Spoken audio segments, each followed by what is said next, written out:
আজকে তো ডাকা হইতেছে, বলা হইতেছে, কোরআন আমাদের সামনে আছে, হাদিসে রসুল আমাদের সামনে আছে, ওলামা হাতে পায়ে ধরতেছে, যাকে যেরকম বচন ভঙ্গি দিছে ওই বচন ভঙ্গিতে আপনাকে বুঝাইতেছে, কিন্তু কেউ কানে নিতেছে না। নিলেও এদিক দিয়া নেয়, এদিক দিয়া বাড়ি করা দেয়। আবার একজন আরেকজনকে বলেই, মোল্লারা বলবই, সব কথা কি শুনতে হইব? মোল্লারা বলবই, সব কথা কি শুনতে হবে নাকি?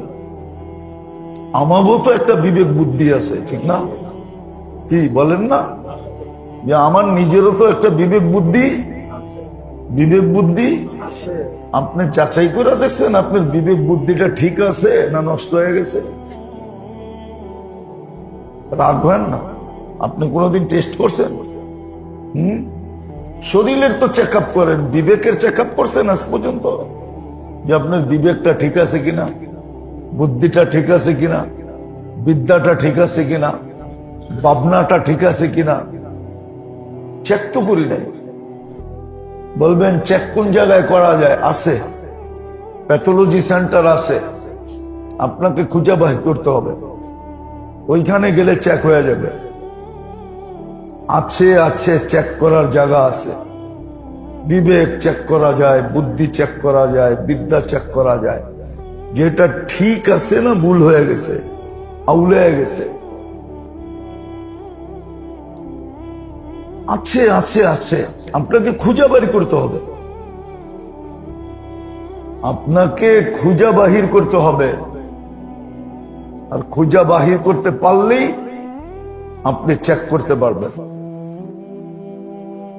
আছে আবার চেক করার জন্য লোক চেক করে, এরকম লোক আছে যারা যায় চেক করে।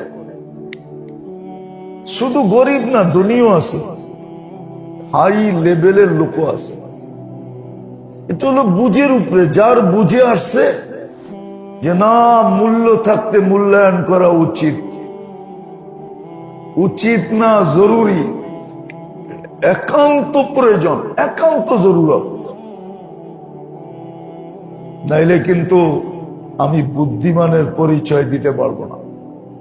আল কাইয়িসু মান দানা নাফসা ওয়াগতানিম খামসান ক্বাবলা খামসিন।